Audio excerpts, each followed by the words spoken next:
We are live. Hi, Nicole. This is Mo speaking to you again, and I'm very happy to have you again in the show. And it's been almost a couple of months now from 2023 until the starting of February 2024. So we have a lot of things to follow up and in our ward. So how things are going? You which city or which country you are currently on? Yeah, thanks for having me, Mo. It's great to be back and chatting with you. Last time we spoke, I was in Chile, and now Oh, I am okay. in Mexico City. Just got here. I love being in the city, so very excited to continue to explore Mexico. Where are you right now? I'm currently in London. I'm staying there for a couple of weeks, and I will head back to Cyprus to enjoy the sunny. It's very cold here in London. That's why I have too many clothes right now.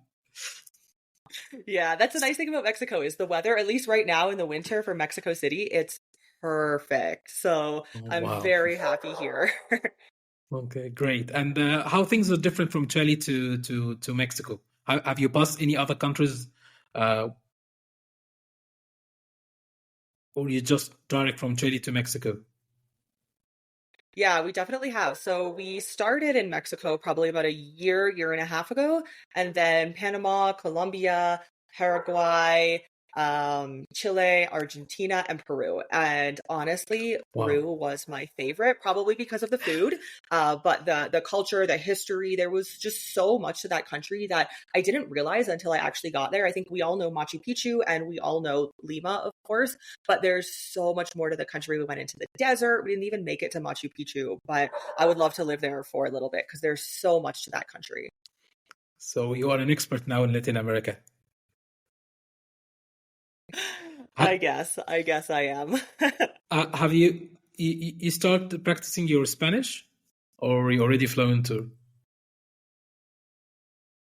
Yeah, yeah. So it's actually interesting. My Spanish, I had no interest in learning Spanish when we first got to Latin America, to Mexico the first time. I had no interest, but the Spanish is such a global language. So over the last probably 6 months or so, I would say, I have had more of an interest. And being almost 2 years now in Latin American countries, I could really understand the accent, specifically Mexico, because every country has a little bit of a different accent, but it makes it a little bit easier to actually pronounce the words for me. So that is underway. Yes.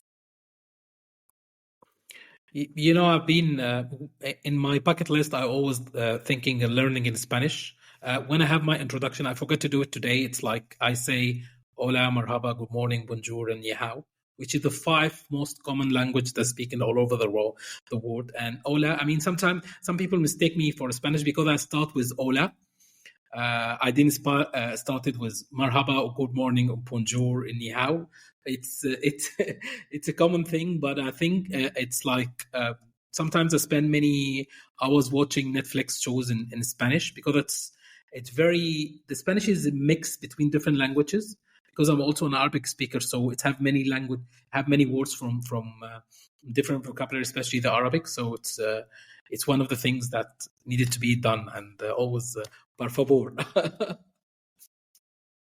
Oh, that's cool. I love that. That's so Yeah. interesting. I have actually found for me, a lot of Spanish speakers will say like, "Oh, I learned English watching Friends." I think that's probably the most common TV show, but I found I like to watch in English with Spanish subtitles because it really helps me Oh, understand the sentence formation when I can visually see it. Hearing it doesn't work so well for me, so the subtitles work a lot better for me.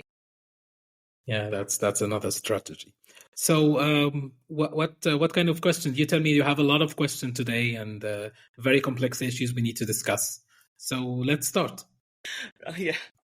Yeah, okay. So I was thinking we would go off of this kind of be a part two from our last conversation, which was really insightful talking about, flag theory and different options that you can have as a global citizen starting your global citizen journey. But today I wanted to talk specifically about banking. I know in the last few years and continuing increasingly, banking has become more difficult. So I'm curious what your take looks like if somebody is living a global citizen lifestyle, not living in their home country, wanting to diversify and not have their funds with one country, one government, one bank, especially. So I'm curious what that looks like from your perspective and what you have seen in your travels and your work. That's very interesting topic, and it's getting a lot of issues during the last couple of months. Exactly. I mean, before we just have a show, we're starting the show. I was reading an article about a client. He's originally from Pakistan. He live in Turkey, and he have a US based LLC company, and they use the bank account of Mercury. Mercury is a very famous fintech service provider for US based companies, but they are having a license from another licensed bank in the US, and he received a mail almost a week ago that the bank will not. He say exactly, if your debit card is associated with a bank account with our partner bank, we are also unable to use your debit card with merchant located in the following countries. It have restricted countries like Afghanistan, Belarus, Burundi, Cameroon, Central African, Democratic Republic of Congo, but it also have Albania, Croatia, Cyprus, Lebanon, Montenegro, what else? Russia, Serbia, Slovenia, Turkey, Ukraine. Wow.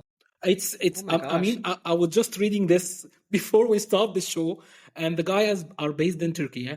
And he say, I mean, it's have the restricted uh, countries like Syria, South Sudan, Somalia, but it also have Slovenia. It have And Cyprus. Croatia and I mean, Serbia. yes, Wow. it's yeah. I was trying to accept or try to digest that kind of information. If you add, Mercury is a very famous bank. If you add this to what happened with Wise have restricted all the debit or canceled all the debit cards. I mean, I'm sure that you know about this issue. And there's many other banks, especially fintech banks, unrestricted using debit cards, and now they're restricting certain merchants or using your location in restricted, you can say, sanctioned countries. And before the things happened between Russia and Ukraine, the only sanctioned country was there for almost 60 or 50 years, which is Cuba, North Korea, and sometimes Syria, Iraq, and other countries.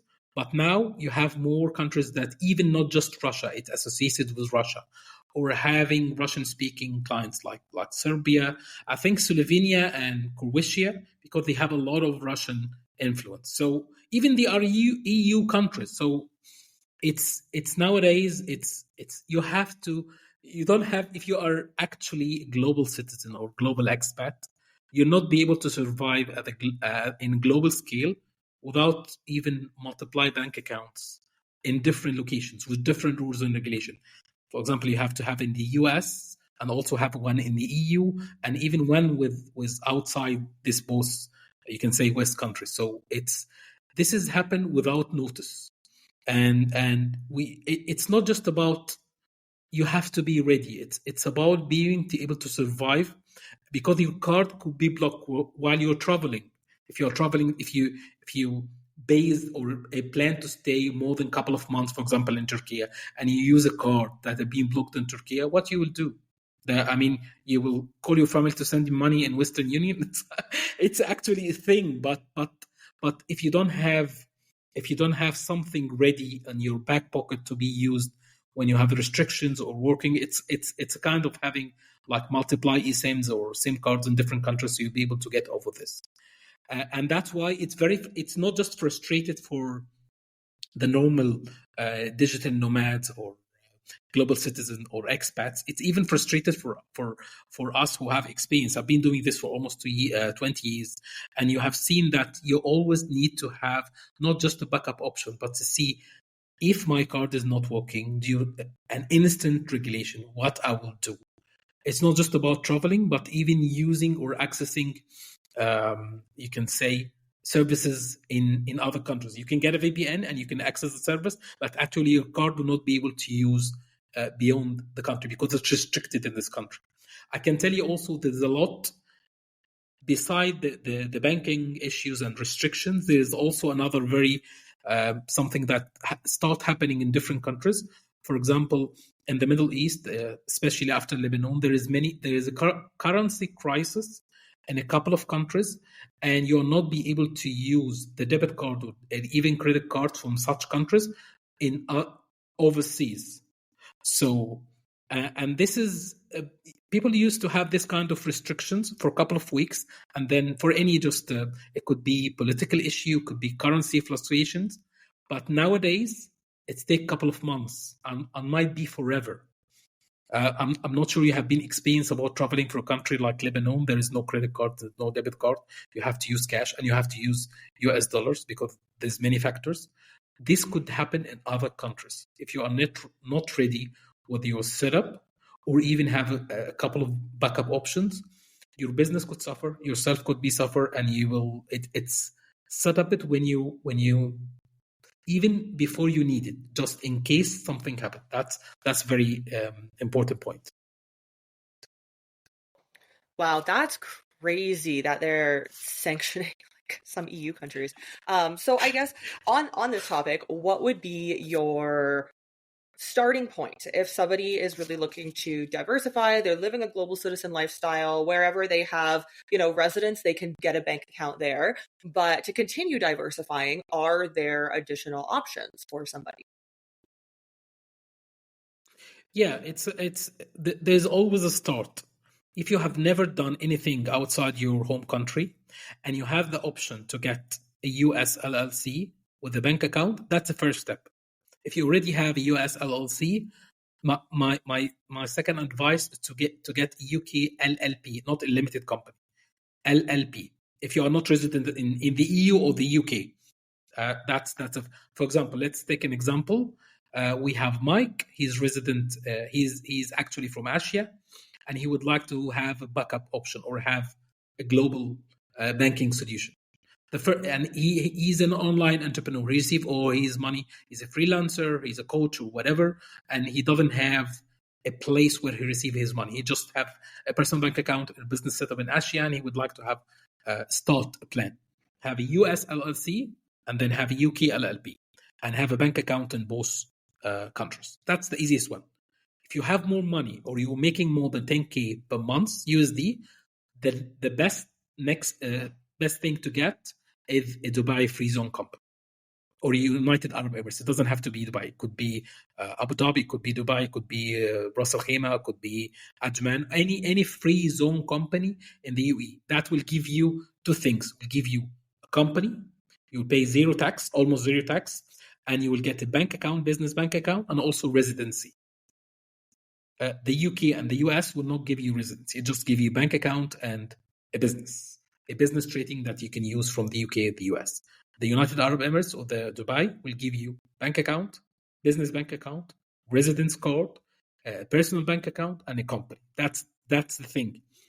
If you would like to have a more diverse portfolio, the best thing you can get is to have a residency on a country that not taxed you, like Paraguay. I think you have more experience on this topic compared with me. But for having like a actual residence, not a business, because people that are normally digital nomads or remote workers, they think that when they go to country, for example, they go into Paraguay, I have to do everything on Paraguay. I have to get a residence card. I have to get a business bank account. I have to get a company. No, Paraguay is only for residents you send. You get a card and you will tax resident in the country.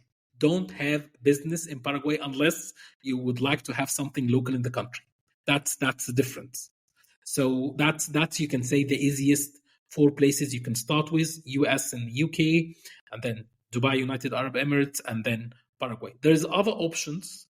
I always advise my clients to look into Hong Kong, Singapore, and Mauritius. If you're from Africa, go to Mauritius. If you're from Europe and you would like to have similar regulations like Europe, go to Singapore. If you would like to check place which is mixed between Dubai and Singapore, go to Hong Kong. There's a lot of changes happening in Hong Kong. It's not for everyone now, but still, this is most of the. You can say you can have the global access in different locations, different geopolitical access. Will be able to enjoy more out of life as a global citizen or global expat. Very interesting. Thank you for sharing all of that. So, in you saying that, I want to pull out Dubai and talk about some of the changes in Dubai lately, if it's still something that you would recommend to everybody, and then the stay requirements if somebody is looking to, of course, have residency along with the company formation.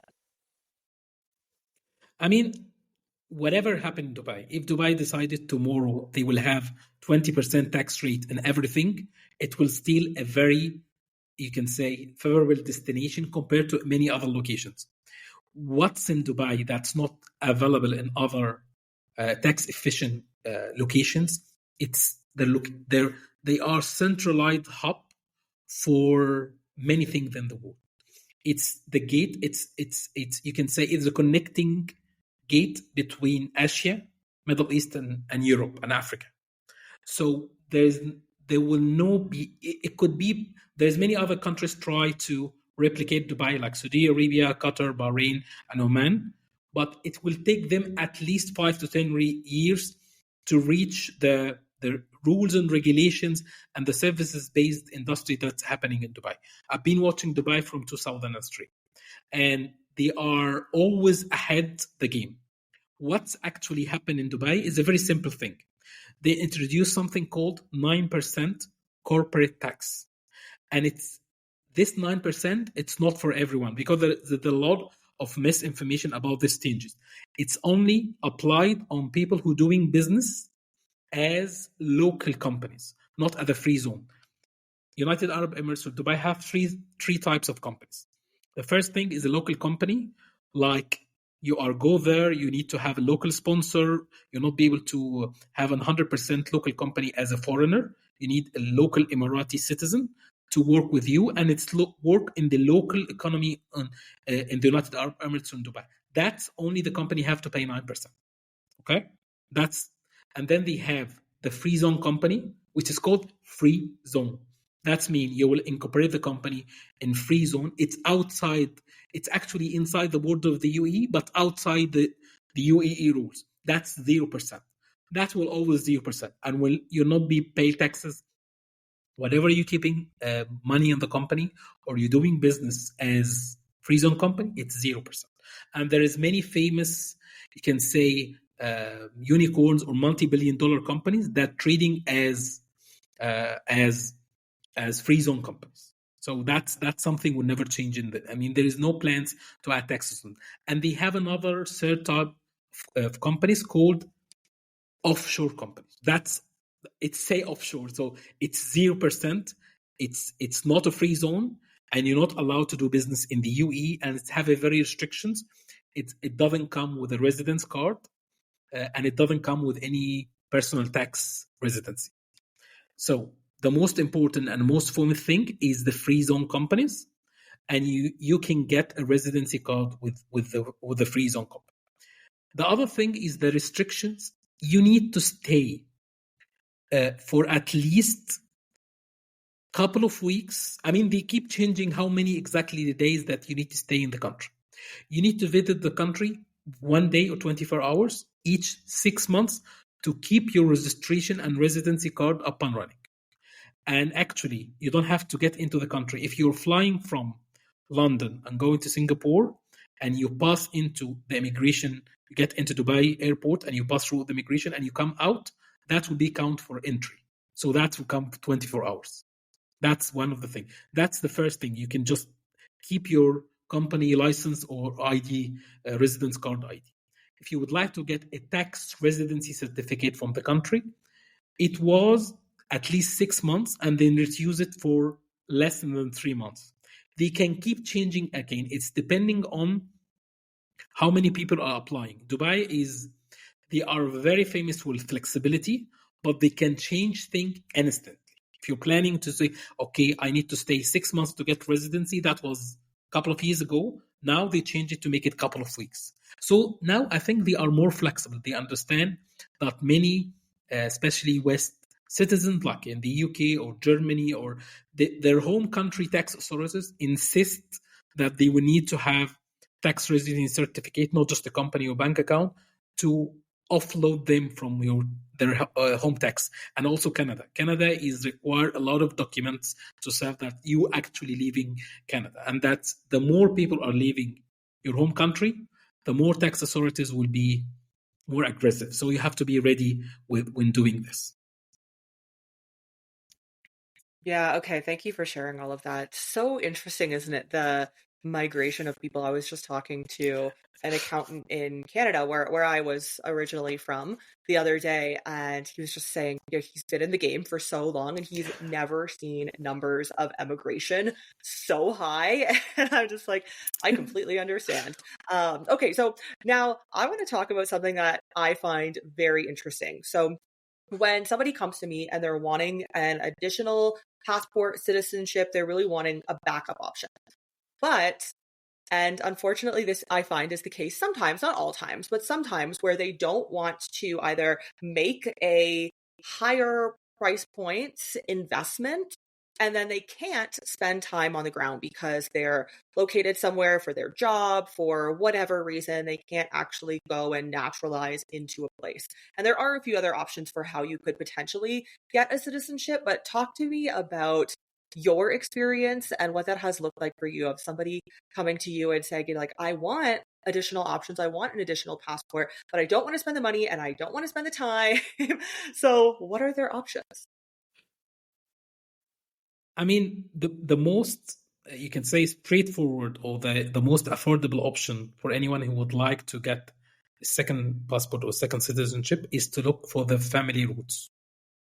If you are American and you have Irish roots or German roots or British roots or whatever roots, or Italian, Greece, Portugal, Spain, look for your family tree. Go and ask your mom and dad if still alive, or grandfather, grandmother, and ask them where we come from. I mean, most of the American citizens are actually from someone else. So, and also Canadians. There is a lot of Canadian citizens who are eligible for British nationality, and they never know about it. So that's the option. That's the first thing that you can do. Go and check your family roots and see from your father and your mother's side, and check, is I am eligible for any kind of citizenship in any other country? And actually, it's not an easy homework. It will need, first thing, you need to accept that you are not who you think all your life. That's the first thing. Got many things. I'm a German. I have Turkish roots. I have Middle East roots. I have African roots. Everyone have different roots. So try to accept it that you might be from somewhere else, another country, and you are eligible to get the passport of this country. Even if you don't like this country, you never visit the country, or you never think about being a citizen of the country. If you have a passport from another country, that could be your not just gateway to freedom, that could be an option to a lot of opportunities, even if you don't like this country or never think about it. That's the first and easy thing. The second thing, if you are planning to have a partner and you are expecting a baby, try to think, I can give a gift to my baby, and this gift will be birth citizenship. There is many countries, especially in Latin America. I don't advise going to Canada or US. That would be a lot of complications, and they are very restricted now, and you have to pay a lot of money. But Latin America, and you have a lot of experience in this, is a safe haven for anyone who would like to get an instant citizenship to his new child, born child, and they will get, in some cases, they can get up to permanent resident, or they can get a fast-track citizenship route.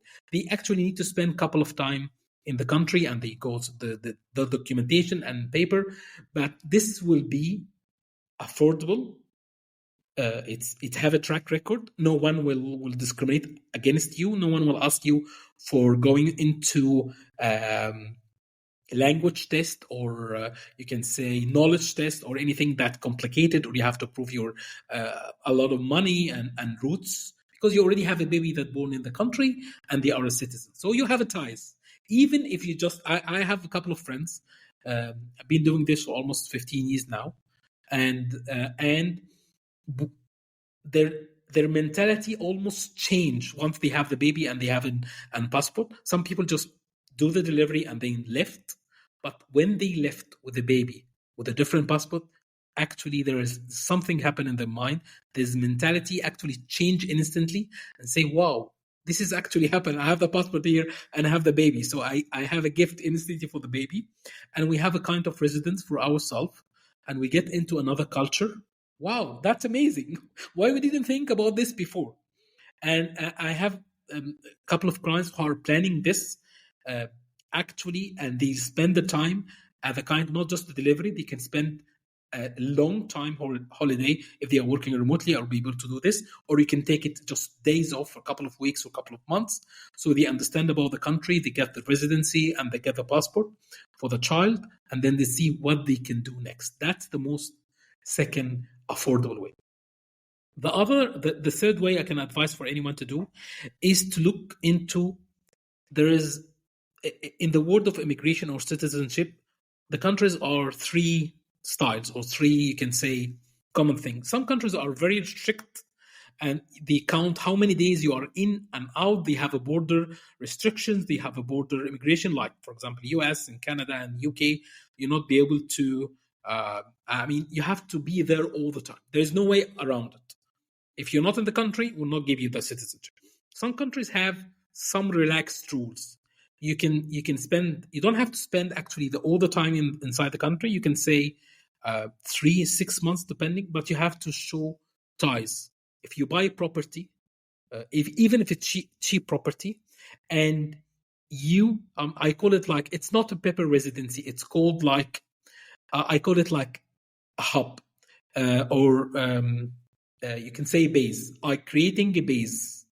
And for example, let's take a country like Mexico, for example. I'm creating a base for myself in Mexico. So I'm buying or renting a long-term property, even if I'm not using it. I'm trying to get a residency. I'm opening bank account. I'm creating economic ties with the country, even if I'm not living there. And then I can use this kind of documents to apply for the permanent residency and the citizenship. On the other side of countries, they just need to, they have something called fast track applications. And you need to prove to them that you are a good citizen, you don't have any criminal records from other countries, and you're planning to stay in the country after you have been naturalized or getting the passport or the citizenship. You can do this with knowing there is a lot of good lawyers, know how to talk to local governments with the proof of documents needed to convince them that this guy or this lady who's applying for fast track citizenship, they have something to give back to the country. It doesn't have to be money all the way. It could be you have a lot of experience, you're bringing different culture to the country, you are trying to create a family, you are trying to invest, startup. It doesn't have to be bulk of money that you invest in the country and then speed. But these things take time, and you need to understand that it will not be like this. It will be slowly, gradually. And the best thing, the first thing you need to do is go there, spend a couple of weeks. If you see that I would like to be citizen of this country, see all the options. Whatever you have read about the information from outside the country is totally different from in, because you will get into locals, you will sit with accountants, you will sit with people who might done it before. Check the expats who have been living in the country for at least 5, 10, 15 years. They will tell you a lot of ideas that will you can say the internet community will never talk about it. It's not commercialized. It's not straightforward things, but actually it can get you a fast track passport without going into the investment side. Yeah, I love that. It's so interesting. There are, I'm not going to say unlimited options, but there are definitely options that you have when wanting to obtain an additional passport, but you do need some sort of ties. Like you mentioned, you need the real estate, or you need the family ties, or you need the birth, or the investment, or the time on the ground, which I find is difficult for a lot of people, especially today. Um, but there are options, but it's not unlimited options. It has to kind of fit into one of those categories. Yes, yeah, definitely, yeah, Yeah. totally Okay, agree. interesting. So I guess to wrap up, is there anything within this discussion that you feel like we haven't completely touched on that would be interesting to bring to light here? Yeah, I have a couple of ideas. Normally, I mean, you can share it to your audience or generally. I would like to invite. I mean, we can have like it's not doesn't have to be weekly show, but we can be one a month show where we invite audience, your audience or my audience, and they ask us direct questions, whatever it's live or pre-recorded, and they share their experience, whatever they are, just have been digital nomads for a couple of years or thinking about starting the journey, exploring being a global citizen, global expat. Uh, I mean, they have the idea and they would like to do it, whatever they are, an office-based employment, and they would like to go remotely and see what other options beyond their home country, or they've been doing it for a couple of years, that they can ask questions, they can share experience, and we can tell others that it's not, it's actually for everyone. It's not uh, uh, it's not rainbows all the day, but actually you can change your life once you change your mentality.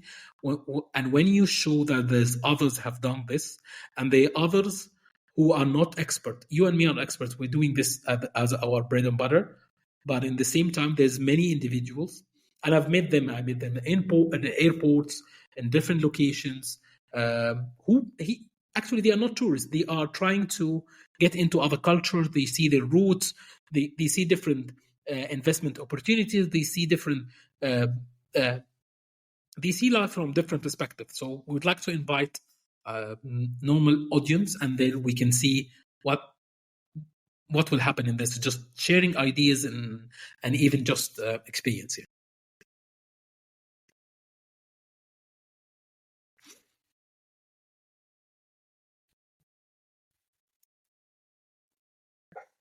Mo, I love that idea. Okay, yeah, we're gonna flush out what that could look like.